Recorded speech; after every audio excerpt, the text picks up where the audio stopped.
Hello बच्चों, क्या हालचाल, केम छो। आज हम लोग स्टार्ट करने जा रहे हैं जो केमिकल काइनेटिक का हमारा अगला लेक्चर चल रहा था, यानी कि हम लेक्चर 3 तक बात कर चुके हैं। केमिकल काइनेटिक हमारे यूपी वर्ड वाले बच्चों को हमें आगे बढ़ाते हुए मैं जो क्वेश्चन दिया था आपको लास्ट टाइम, उस क्वेश्चन को मैं पहले कंप्लीट कराऊंगा, उसके बाद हम आगे चलेंगे। तो हमने क्वेश्चन दिया था, आपको याद होना चाहिए। लास्ट टाइम मैंने कहा था आप घर पे पढ़ते नहीं हो, तो किसी ने भी कमेंट नहीं किया क्योंकि आप पढ़ते ही नहीं, मुझे ऐसा लग रहा है। पढ़ो भाई, इस वीडियो ये मैं जो है आपके पास आपके लिए कंटेंट लेके आया हूँ, तो इसका मतलब ये है कि आप पढ़ेंगे नहीं, आपको पढ़ना पड़ेगा, है ना। तो आइए जरा थोड़ा हम फोकस करते हैं, अपनी क्वेश्चन की तरफ बढ़ते हैं। क्वेश्चन में क्या कह रहा था, आपको कोटि पूछा है और इकाई बोले तो मात्रक पूछा है, ठीक है। तो आपको याद होना चाहिए कि अगर हमें कोटि ज्ञात करनी है, आपको याद होना चाहिए, थोड़ा रिवाइज करा देता हूं। कोटि अगर हमको ज्ञात करनी होती है, कोटि ज्ञात करने के लिए सबसे पहले हमको रेट लॉ पता होना चाहिए। रेट लॉ पता होना चाहिए, वेग नियम कहते हैं इसको हिंदी में। वेग नियम हमको पता होना चाहिए। वो क्या होता है कि मेरे पास k हो और a की पावर अल्फा और b की पावर बीटा होता है, ठीक है। अगर मैं कोटि निकालूंगा बेटा, तो कोटि के लिए मैं क्या करता हूं, कोटि के लिए मैं अल्फा प्लस बीटा निकालता हूं। मैं इनकी पावर्स को अगर मैं जोड़ दूंगा तो कोटि निकलती है। तो अब यहां पर हमको वही देखना है कि हमारे पास जो कोटि है वो कितनी आ रही है। तो एक तो हमने कोटि निकालना है, दूसरा हमको इकाई निकालना है, ठीक है। अब देखते हैं, आगे चलते हैं। अगला कंसेप्ट है हमारा कि सर मात्रक यानी कि इकाई यानी कि मात्रक कैसे निकालते हैं। तो nth कोटि की अभिक्रिया के लिए, मैंने मात्रक भी बोला था आपसे, nth कोटि की अभिक्रिया के लिए एकदम मजा आने वाला है। nth कोटि की अभिक्रिया के लिए मात्रक क्या था, nth कोटि के लिए मात्रक, वाह क्या था, मोल इंटू लीटर इनवर्स, ठीक है, मोल into litre inverse into time inverse, यानी कि समय इनवर्स बोलते हैं, ठीक है। और ये जो मोल इंटू लीटर इनवर्स था, इसकी पावर 1 माइनस n था, राइट। तो ये nth कोटि के लिए हो जाएगा, ठीक। ये हमें पता होना चाहिए, तभी हम कोटि और ये मात्रक निकाल पाएंगे। बहुत इजी कंसेप्ट, ठीक है भाई। तो हमारे पास क्या था, यहां पर अगर मैं बात करूं तो मेरे पास n की वैल्यू बेटा जी, इसके लिए n की वैल्यू कितना है, देखो एक बार समझ रहा, मेरे पास ये क्या हो गया, इकाई हो गई। तो अब मैं सारी चीज़ों को निकालना चाहता हूं, तो मैं इस क्वेश्चन को अगर मैं देखूंगा बेटा, तो क्वेश्चन देखेंगे तो क्या होगा, 3NO गिव्स N2। रेट क्या है, मुझे रेट लॉ चाहिए, मेन क्या है, मुझे रेट लॉ चाहिए। और रेट लॉ क्या कहता है, पावर आ रही है 2। तो बोलो बेटा, बोलो, ये कोटि मतलब n बराबर 2 हो जाएगा। तो बोलो बेटा मात्रक क्या हो जाएगा, वाह, मात्रक की वैल्यू क्या रखनी है आपको, n वैल्यू रखनी है। This is the n value, we can put this value, हम इस वैल्यू को रख सकते हैं।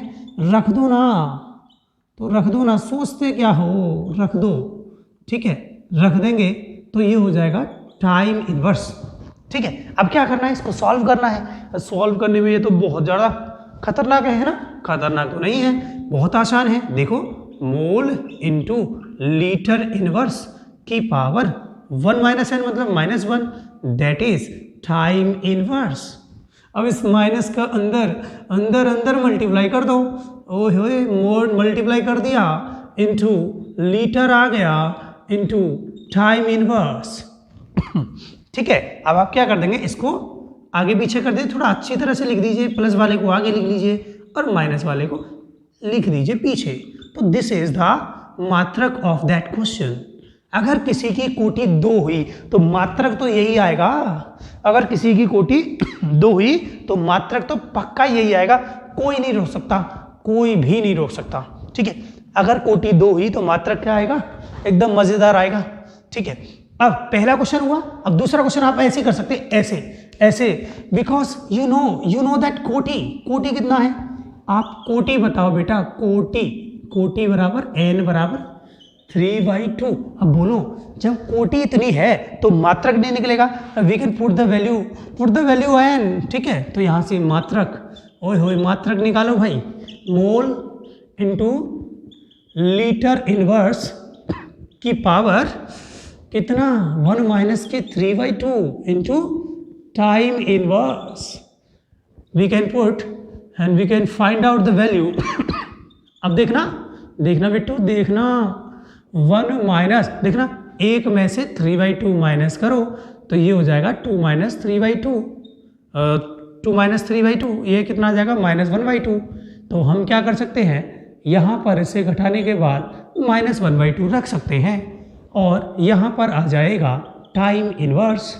तो देखना और देखो लीटर इनवर्स की पावर माइनस करेंगे तो देखो पूरा मल्टीप्लाई करो इसका -1/2 और देखो इनटू, देखो ये पहले से ही माइनस, ये माइनस से मल्टीप्लाई हो गया, अंदर पूरे में मल्टीप्लाई किया है, ठीक, इनटू टाइम इनवर्स। समझ में आ रहा होगा, माइनस का अंदर मल्टीप्लाई कर दिया तो ये हो जाएगा मोल -1/2 लीटर, माइनस माइनस प्लस तो 1/2 into time inverse.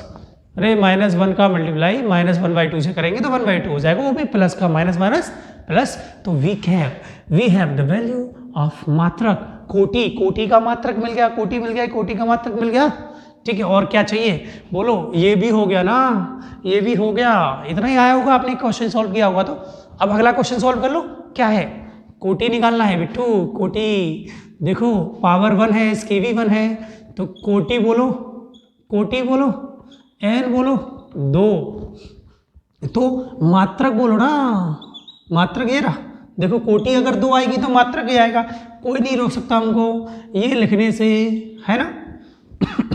Into mole inverse into time inverse, time बोले तो समय इनवर्स, आई थिंक उधर दिख रहा होगा आपको, ठीक है, यहाँ तक आपको समझ में आ गया होगा। फिर अगला क्वेश्चन, मात्रक कोटि, मात्रक कोटि, मात्रक कोटि पे चलते रहेंगे हम लोग, ठीक है। ऐसे इसका निकाल लेंगे। आपने क्या करना है, इस फॉर्मूले के अंदर 1 रखना है, इस फॉर्मूले के अंदर 1 रखना है, 1, क्योंकि इसकी पावर कितना है 1 रखेंगे, सॉल्व कर लेंगे। ये तो पूरा ही 1 माइनस 1 माइनस 0 0, मोल इंटू लीटर इनवर्स की पावर कितना आ जाएगा 0, ये तो वैल्यू पूरी 1 हो जाती है। देखो चलो मैं निकाल ही देता हूँ, देखो यहाँ पर कोटि क्या हो जाएगी, कोटि हो जाएगी 1, मात्रक क्या हो जाएगा, मात्रक बराबर मोल इंटू लीटर इनवर्स की power 1 minus 1 into time inverse, तो ये कितना हो गया 0 इंटू, ये इसकी पावर 0 हुई है, लीटर इनवर्स, ठीक है, की पावर 0 इंटू टाइम इनवर्स। देखो किसी की पावर 0 होगी तो वैल्यू क्या होती है, अगर किसी की पावर 0 होती है तो वैल्यू क्या होती है 1 हो जाती है, तो ये तो पूरा 1 हो गया, इनकी मेरे पास क्या बचा, टाइम इनवर्स। तो प्रथम कोटि की अभिक्रिया यानी कि फर्स्ट ऑर्डर रिएक्शन, अगर प्रथम कोटि की अभिक्रिया दी हो तो उसका मात्रक या तो सेकंड इनवर्स या समय इनवर्स या मिनट इनवर्स या हावर्स इनवर्स, महीना इनवर्स, पता नहीं क्या क्या इनवर्स, पक्का ही समझ में होंगे।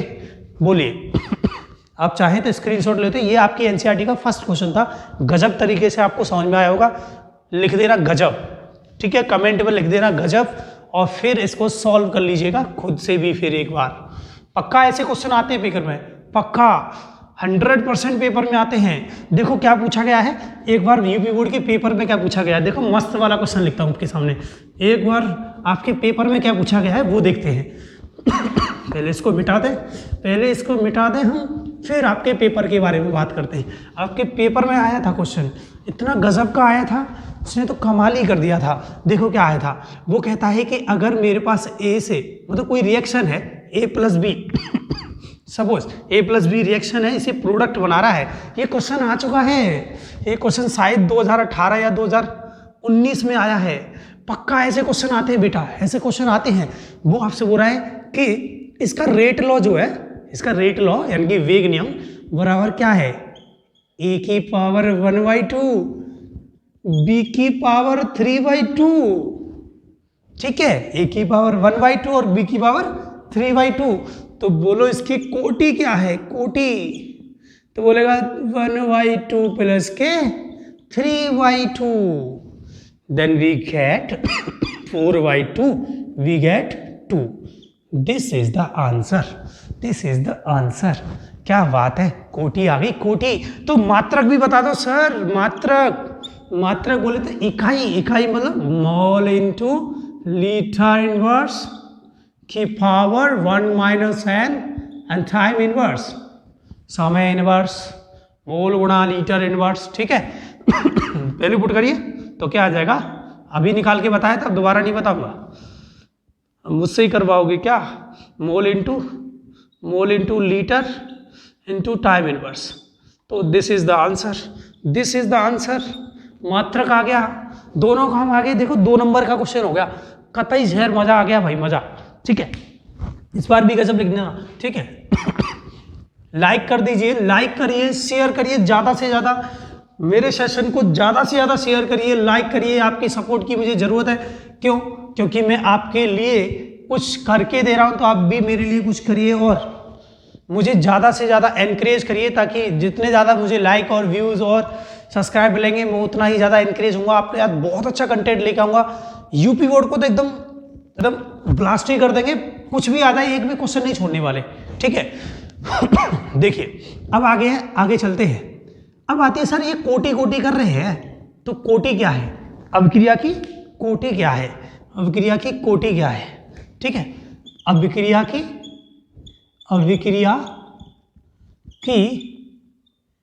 कोटि क्या होती है, अभिक्रिया की कोटि क्या होती है, यानी कि ऑर्डर ऑफ रिएक्शन क्या होता है, ऑर्डर ऑफ रिएक्शन क्या होता है। वेरी इजी, मैंने आपसे रेट लॉ पे बात करी थी, अभी किया था रेट लॉ, अरे वेग नियम यार, वेग नियम पे बात किया था कि मेरे पास अगर किसी का वेग है, अभिक्रिया का जो वेग है वो निर्भर करता है इनकी पावर पे, ठीक है।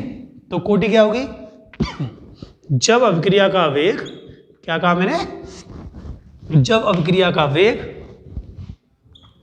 जब अभिक्रिया का वेग अभिकारकों, जब अभिक्रिया का वेग, अभिकारकों, अभिक्रिया का वेग तो लिखा ही नहीं हमने, जब अभिक्रिया का वेग अभिकारकों की सांद्रता की घात के समानुपाती होता है, तो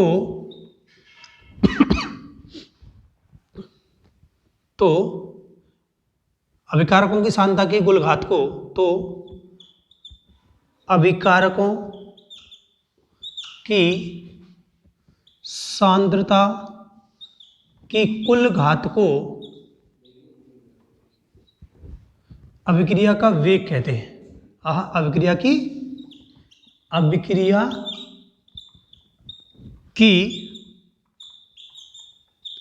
कोटि कहते हैं, ठीक है। यहां तक बात समझ में आई आपको, पक्का समझ में आ गई होगी, पक्का समझ में आ गई होगी। मतलब वो क्या कह रहा है कि जो अभिक्रिया का वेग है, अभिक्रिया का क्या है, वेग समानुपाती है अभिकारकों की घात, ठीक है, अभिकारकों की सांद्रता, अभिकारकों की सांद्रता की घात के समानुपाती हो, तो बेटा कोटि क्या हो जाएगी, बोलो बेटा, कोटि क्या हो जाएगी, घातों का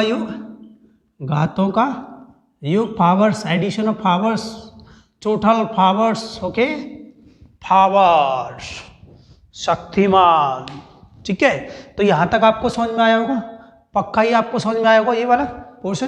तो अभिक्रिया का वेग मेरे पास हो गया, कोटि आपको पता चल गई होगी। एग्जाम्पल क्या है, सर एग्जाम्पल तो बता दो, पेपर में आता है कि अभिक्रिया की कोटि किसे कहते हैं तथा इसके क्या कहते हैं, इसके एक उदाहरण से जैसे बताइए, उदाहरण से व्याख्या कीजिए इसकी, ठीक है, उदाहरण से समझाना है। तो कोई सा एक एग्जाम्पल देखो, जिंदगी भर तक याद रखना, मतलब इस चैप्टर में तो कमाल ही कर देगा जो एग्जाम्पल मैं आपको बताने जा रहा हूँ।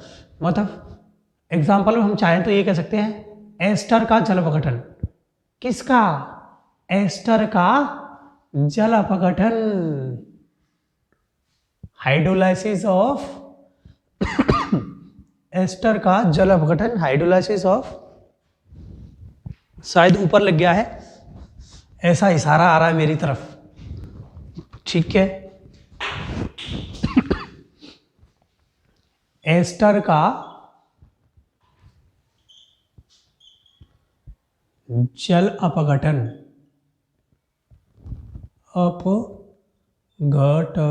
हाइड्रोलाइसिस ऑफ एस्टर, ठीक है। इसमें क्या होगा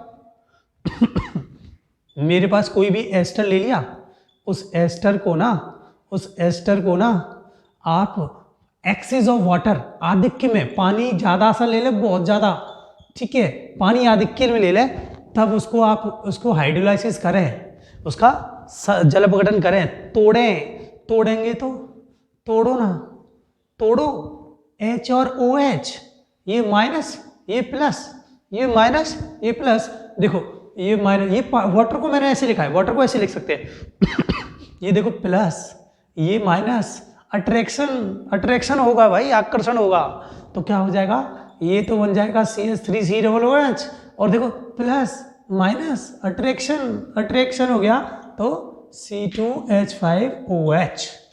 इस तरह से एस्टर का जल अपघटन हो जाएगा। यहाँ तक आपको समझ में आया होगा पोर्शन, ठीक है, क्लियर हुआ आपको।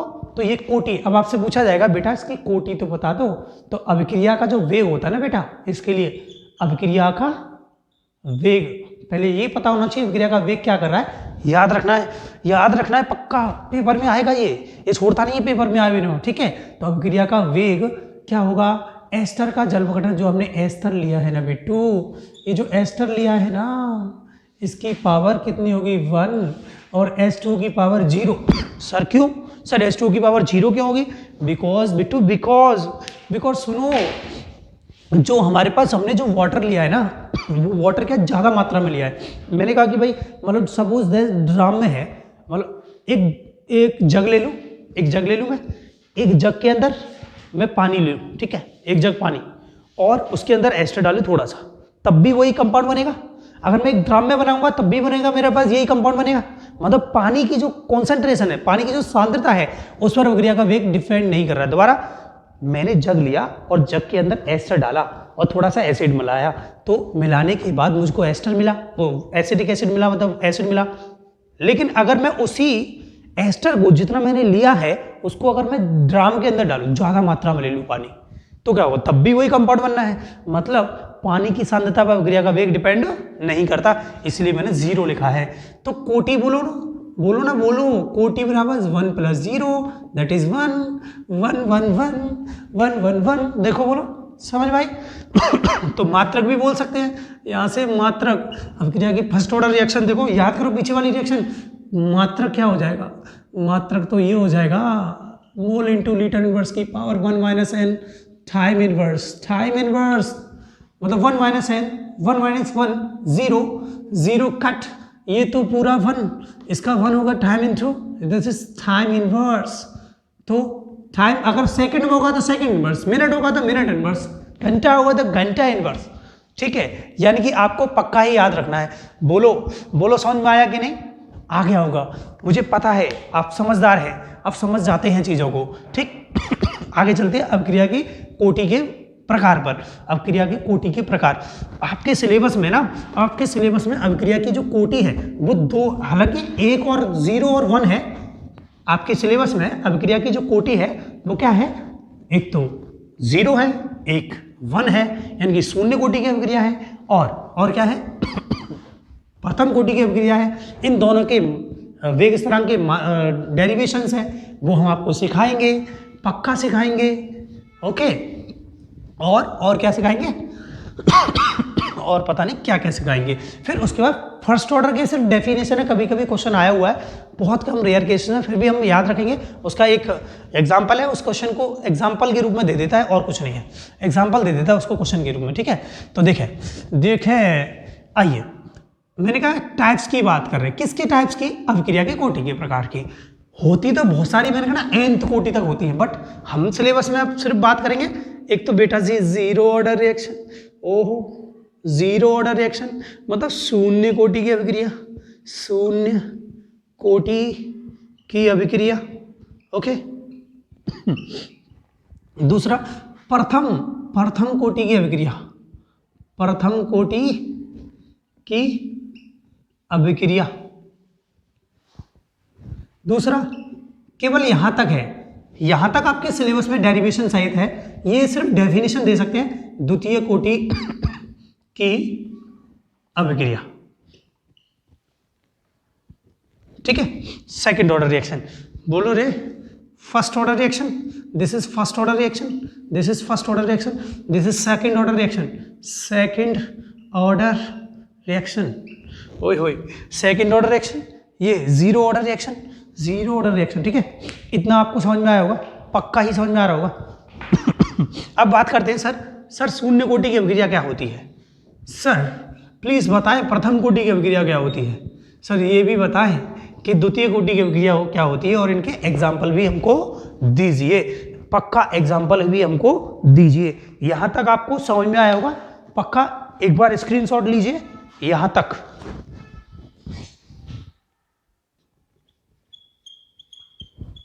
तो जीरो ऑर्डर रिएक्शन पे हम बात करेंगे, अभी शून्य कोटि की अभिक्रिया पे बात करेंगे, जीरो ऑर्डर रिएक्शन।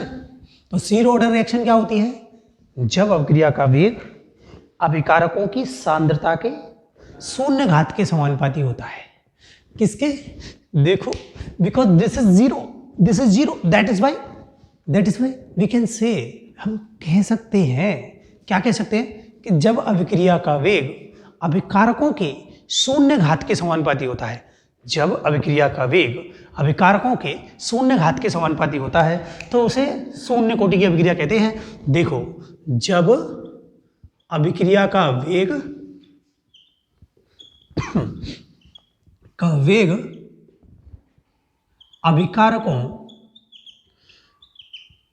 अभिकारकों की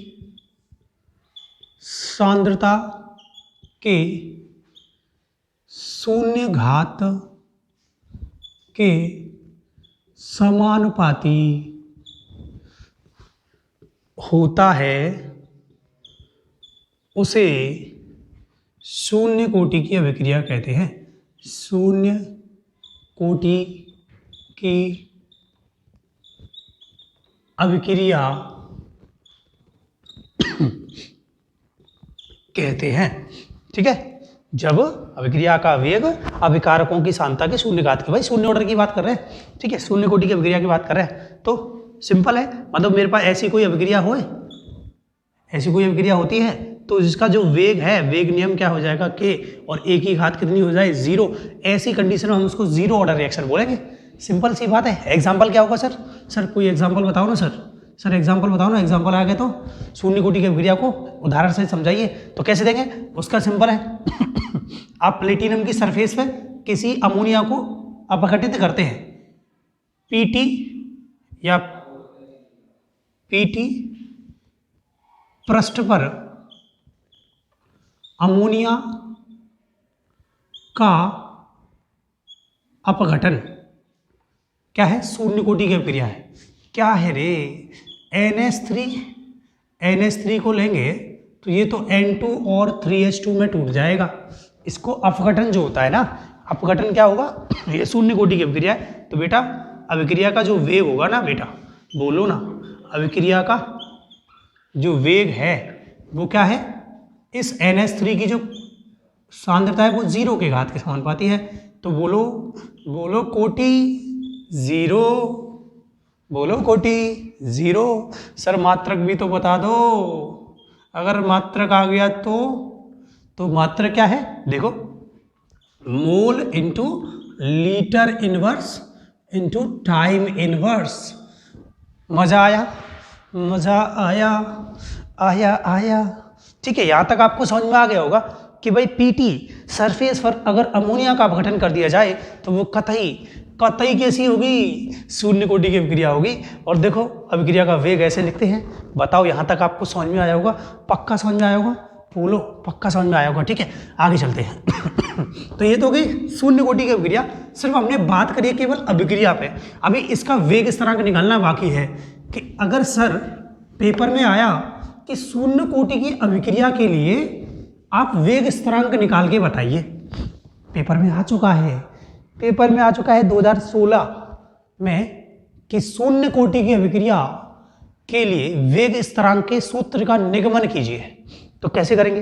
पता नहीं सर, पता नहीं, बस पता है तो एक चीज देखो, ये जिंदगी में याद रखना, हमेशा याद रखना कि अगर मेरे पास ए से कोई प्रोडक्ट है, कोई रिएक्शन है, कोई भी रिएक्शन है, मान लीजिए अगर ये शून्य कोटि की है, अगर ये शून्य कोटि की है, तब t बराबर 0 यानी कि प्रारंभिक अवस्था, एकदम कतई प्रारंभिक अवस्था, मतलब ऐसी अवस्था जहां पर रिएक्शन हुई ना हो, तो t बराबर 0 तो प्रोडक्ट भी 0 बनेगा ना। अरे समय हमने दूध में चीनी डाली नहीं तो चीनी दूध मीठा होगा कैसे भाई, कैसे होगा? तो 0। और क्या होगा? a कोई प्रारंभिक सांद्रता है, ठीक, t बराबर t पर ये x बन जाता है, तो ये कितना रह जाता है? ये अंतिम अवस्था, अंतिम अवस्था, ठीक है, ये अंतिम अवस्था में a minus x, because x बना, a माइनस एक्स माइनस कर दिया, प्रारंभिक हो गया, ठीक। तो हमें पता है कि शून्य कोटि की अभिक्रिया के लिए अगर हम बात करें तो क्या बात करें? जो वेग होता है ना, वेग बराबर, वेग ने हम देख रहा हूँ कि एक ही का पावर कितना? 0, मतलब रिएक्टेंट की पावर कितना है? 0। तो मैं इसको a की जगह पे क्या लिख दूँ? a माइनस एक्स, अंतिम स्टेट लेके चल रहा हूँ, लास्ट स्टेट लेके चल रहा हूँ, ठीक है। तो a माइनस एक्स की पावर क्या हो गया? 0 हो गया। तो मुझे बताओ, किसी की पावर 0, किसी की पावर 0 तो वैल्यू कितना? 1, किसी की पावर 0 तो वैल्यू कितना? 1। बोलो रे, वेग, इसको मैं dx/dt लिखता था, याद करो पीछे। अगर आपने लेक्चर नहीं देखा ना मेरा, अगर 3 लेक्चर नहीं देखे तो तीनों लेक्चर देखें जाकर के, मैं डिस्क्रिप्शन में लिंक भी दूंगा और एक और लिंक दूंगा इंटीग्रेशन का। यदि आप बायो के हैं, चाहे आप मैथ के, अगर बायो इंटीग्रेशन नहीं आता है तो ये डेरिवेशन बहुत कम समझ में आएगा। पहले आप एक काम कर लेना, डेरिवेशन इंटीग्रेशन का शुरुआत की पोजीशन जो लेक्चर्स है, जो एलन सर द्वारा दिए गए हैं, उनको जरूर देख लीजिएगा। फिर भी मैं यहाँ पे समझाऊंगा, कोशिश पूरी तरह से आपके लिए एकदम समर्पित हूँ मैं, तो यहाँ भी आपको समझाऊंगा। तो के a की पावर कितना हो गया? 1, तो ये हो गया 1, ठीक। तो dx/dt बराबर बोलो के, तो मैं इस dt को इधर कर दूँ, पक्षांतर कर दूँ, तो मेरे पास क्या हो जाएगा? ये dx बराबर के dt, यहाँ पर कर दूंगा समाकलन करने पर, समाकलन करने पर। और लाइक करके जाएं, लाइक ठोक के जाएं भाई, और सब्सक्राइब तो छोड़े ही ना, दोस्तों को भी शेयर कर दे। देखो, दोस्तों को भी शेयर कर दो, है ना, कर दो ना, शेयर कर दो। dx बराबर के dt, इंटीग्रेशन dx बराबर इंटीग्रेशन के dt, तब क्या होगा? इंटीग्रेशन dx का देखो यहाँ पे समझा दे रहा हूँ क्या क्या। अगर इंटीग्रेशन किसी का मतलब x की पावर n हो तो क्या होता है? dx, तो क्या होगा? x की पावर n+1/n+1 + c, कोई कांस्टेंट आ जाता है। अगर इंटीग्रेशन कोई भी x हो तो dx इंटीग्रेशन 1+1/1+1 हो जाएगा प्लस के c, ठीक है। मतलब ये मेरे पास हो जाएगा x की पावर 2/2 प्लस के c। अगर इंटीग्रेशन कुछ भी नहीं है, कुछ भी नहीं तो बोलो dx है, यानी कि 1 dx है, यानी कि x की पावर 0 है, तब उस केस में क्या होगा? तो उसके केस में x प्लस के c बन जाएगा। बोलो बेटा, अगर इंटीग्रेशन में, इसी केस में इंटीग्रेशन dt और बोल देता तो क्या हो जाता? बोलो ना, क्या हो जाता? इंटीग्रेशन dt बोलता तो क्या हो जाता? t प्लस c हो जाता, कोई कांस्टेंट हो जाता है इंटीग्रेशन में। ये फॉर्मूले आपको बहुत काम आएंगे, जिंदगी में काम आएंगे। अगर बायो वाले तो छोड़ो ना, एकदम बिल्कुल ना छोड़ा, एकदम छोड़े नहीं, ये खेला बहुत जरूरी है, ठीक है। इस खेला को खेलते रहे, पढ़ाई तो साथ नहीं छोड़ेगी कभी आपका, ठीक है। तो इसका क्या हो गया? x प्लस सी, और कांस्टेंट हमेशा एक ही तरफ लगाते हैं। अगर एक तरफ कांस्टेंट लगा दिया, दोनों तरफ अगर इंटीग्रेशन कर रहे हैं, दोनों पार्ट में अगर इंटीग्रेशन कर रहे हैं तो केवल एक तरफ कांस्टेंट लगाते हैं, दूसरी तरफ कांस्टेंट नहीं लगाते। तो डोंट बी कंफ्यूज, सर इधर कांस्टेंट क्यों नहीं लगाया? एक ही तरफ लगाएंगे, बिकॉज कांस्टेंट में से कांस्टेंट माइनस करेंगे तो कांस्टेंट ही आएगा ना, सही है कि नहीं? ठीक है, एक क्वेश्चन नंबर फर्स्ट कह दूं, यहां तक समझ आया। अब देखना, ये अंतिम अवस्था को लेके चले थे तो हमें प्रारंभिक अवस्था के लिए सी की वैल्यू निकालनी पड़ेगी, प्रारंभिक अवस्था के लिए, ठीक है। प्रारंभिक अवस्था, प्रारंभिक अवस्था पे जाइए, क्या है, ये रही, ये रही, ये रही, ये रही, ये रही, तो t बराबर 0, x बराबर 0, देन क्या, अगर मैं इस फॉर्मूले में t बराबर 0 रख दूंगा और x बराबर 0 रख दूंगा, देखो ये 0, ये 0, तो c बराबर भी क्या हो जाएगा, देन c इक्वल टू 0, तब समीकरण 1 से, अब इस वैल्यू को मैंने क्या किया, समीकरण 1 से क्या बन जाएगा, समीकरण 1 बन जाएगा, समीकरण 1 बन जाएगा, देख लो समीकरण 1 बन जाएगा x बराबर kt, x बराबर क्या बन जाएगा, kt, तो हमें तो वेग स्थिरांक की वैल्यू निकालें, k की वैल्यू निकालें, तो k बराबर क्या हो जाएगा, x by T. Very important formula, very important formula, काम आएगा, पक्का काम आएगा, ठीक है। अब देखो, अभी ये इतनी छोटी सी बात हुई है, ये तो मैंने अलग दूसरी बुक्स के अकॉर्डिंग किया है, ठीक है, लेकिन अभी भी जो मैं कर रहा हूं वो एनसीईआरटी के अकॉर्डिंग कर रहा हूं, इसको आगे बढ़ाता हूं। तो एनसीईआरटी क्या कहती है कि मैं इस प्रारंभिक अवस्था को बेटा आप ना और नोट मान लो, आर फॉर रिएक्टेंट और नोट वन प्रारंभिक अवस्था, ठीक है, और अंतिम अवस्था को क्या मान लो, आप अंतिम अवस्था को आर मान लीजिए, ठीक है, अंतिम अवस्था को आप क्या मानेंगे, आर मानेंगे। क्या बात है, क्या बात है, क्या बात है।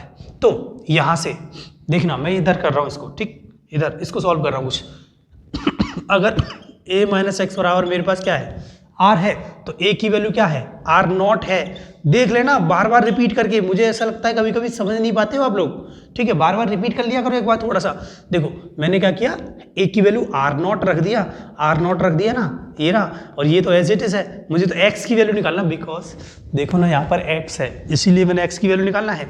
तो देखो x को इधर ले जाओ, इधर ले आओ, तो ये हो गया r नॉट माइनस के r, पुट द वैल्यू, तो मेरे पास k बराबर एनसीईआरटी के अकॉर्डिंग, हाँ एनसीईआरटी के according, r not minus r upon t, ये मजे आ गए, ठीक है। यहाँ से मेरे पास वेग स्थिरांक की वैल्यू निकल गई। अब देखो मात्रक, वेग स्थिरांक का मात्रक यहाँ से देखो, यही मात्रक आएगा, अभी मैंने लिखा था थोड़ी देर पहले पीछे उसमें, तो वेग स्थिरांक का मात्रक कैसे आएगा, ये सांद्रता है, सांद्रता का क्या होता है, मोल इंटू लीटर इनवर्स होता है, पढ़ा था आपने, ठीक है। और टाइम बोले तो समय इनवर्स, समय को सेकंड ले सकते हैं, घंटा ले सकते हैं, ईयर ले सकते हैं और मिनट ले सकते हैं, छोड़ेंगे ना भाई, ठीक। मोल इंटू शायद ऊपर जा रहा है, मोल into litre inverse into time inverse, ये टाइम इनवर्स यहाँ नहीं आएगा, टाइम इनवर्स यहाँ आएगा। बोलो समझ में आया? समझ में आया तो लाइक ठोको ना, लाइक ठोको, छोड़ो नहीं लाइक को तो ठोको, ठीक है। यहाँ तक आपको पक्का समझ में आया होगा। एक बार स्क्रीनशॉट लो और लिखो, कॉपी में लिखो, स्क्रीनशॉट लेने से फायदा भी नहीं है, बिकॉज स्क्रीनशॉट से ना हमारा क्या ना, पूछो ही मत, स्क्रीनशॉट से ना आपको वो पेज ना कॉपी में मोबाइल में ही रहेगा और कहीं नहीं जाएगा, आप लिखोगे नहीं, जब तक लिखोगे नहीं तब तक समझ में नहीं आएंगे। तो लिखो, पहले लिखो, इसे लिखो, अच्छी तरह से लिखो, स्क्रीनशॉट लो। तो अब हम बात करते हैं अर्धायु, शून्य कोटि की अभिक्रिया के लिए अर्धायु, अर्ध आयु, आधी आयु, अर्धायु, ठीक है, हाफ लाइफ टाइम। तो वी आर टॉकिंग अबाउट अर्धायु, देखो ना, अर्धायु यानी कि हाफ लाइफ टाइम भी हो सकते हैं, हाफ लाइफ टाइम आधा समय, ठीक है, यानी कि इसको हम टी हाफ से डिनोट करते हैं, टाइम को टी से और अर्धायु को टी हाफ से, ठीक है। तो इसके लिए हमें क्या करना है, शून्य कोटि, पहले अर्धायु होती क्या है, पहले ये समझ लेते हैं, कि अर्धायु क्या होती है, कि वह समय जिस पर, ठीक है, वह समय जिस पर किसी अभिकारक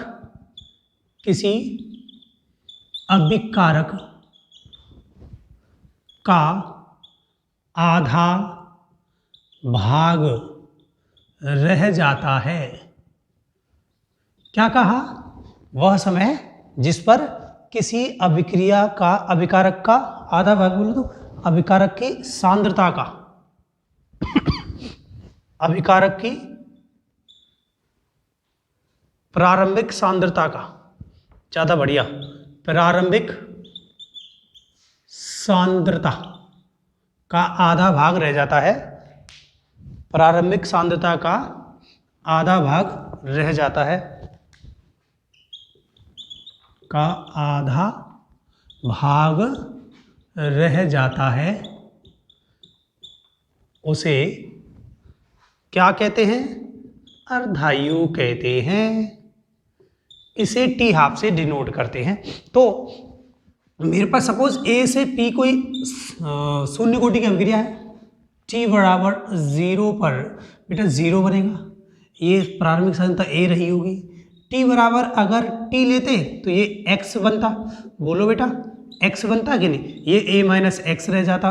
अगर टी बराबर टी हाफ लेता हूँ, आधा आधा लेता हूँ तो क्या आएगा, आधा बनेगा, इसका आधा बनेगा और इसका आधा रह जाएगा ना, आधा बनेगा तो आधा रह जाएगा। बोलो बेटा बोलो, ये काम आएगा आगे भी, आगे काम आएगा फर्स्ट ऑर्डर रिएक्शन के लिए। तो अभी हमने प्रूव किया, क्या प्रूव किया, के बराबर क्या होता है, एक्स अपॉन टी शून्य कोटि की अभिक्रिया के लिए। ठीक है, शून्य कोटि की अभिक्रिया के लिए एक्स अपॉन टी होता है। तो बताओ ये तो एक्स की वैल्यू होगी ना, तो एक्स बराबर क्या रख दिया, के बराबर, और टी हाफ, टी बराबर क्या रख दिया, टी हाफ, तो एक्स बराबर a बाई 2 और टी बराबर टी हाफ, फॉर्मूला निकल के आ गया। आप इसे ऐसे भी लिख सकते हैं ना, a बराबर, सॉरी a बराबर नहीं लिखना हमको, k बराबर तो टी हाफ बराबर a बाई 2k हो जाएगा। अगर मैं कांस्टेंट वैल्यू को हटा दूं, अगर मैं कांस्टेंट वैल्यू को हटा दूंगा तो ये कांस्टेंट वैल्यू को हटाने के बाद, कांस्टेंट वैल्यू को हटाने के बाद ये समानुपाती हो जाएगा a के, और a क्या थी मेरी प्रारंभिक सांद्रता, तो टी हाफ समानुपाती है r नॉट के। ऐसे भी लिख दूं क्या, ऐसे भी लिख दूं, तो यहाँ से शून्य कोटि की अभिक्रिया के लिए अर्धायु प्रारंभिक सांद्रता के समानुपाती होती है। जितनी ज्यादा प्रारंभिक सांद्रता उतनी ज्यादा अर्धायु, जितनी ज्यादा प्रारंभिक सांद्रता उतनी ज्यादा अर्धायु। समझ भाई? तो प्रारंभिक, ये क्वेश्चन पूछा गया है, निम्न में से कौन सा सही है, तो ऐसे लिखा होगा टी हाफ समानुपाती आर नॉट या टी हाफ समानुपाती ए, इन दोनों में से एक लिखा आएगा। टिक मार्क में छोड़ना मत, छोड़ना मत। ठीक है, बताओ यहां तक आपको समझ में आया? कल करते हैं क्वेश्चन, ठीक है, यहां तक करिए, फिर कल बात करेंगे हम इसके रिलेटेड कुछ क्वेश्चंस की, और फिर फर्स्ट ऑर्डर रिएक्शन बात करेंगे नेक्स्ट लेक्चर में। अच्छी तरह से पढ़िए और लाइक करके, शेयर करके, सब्सक्राइब करके जाना, रुकना नहीं, ये तो करके ही जाना तभी छोड़ना। ठीक है, थैंक यू, आज के लिए इतना ही।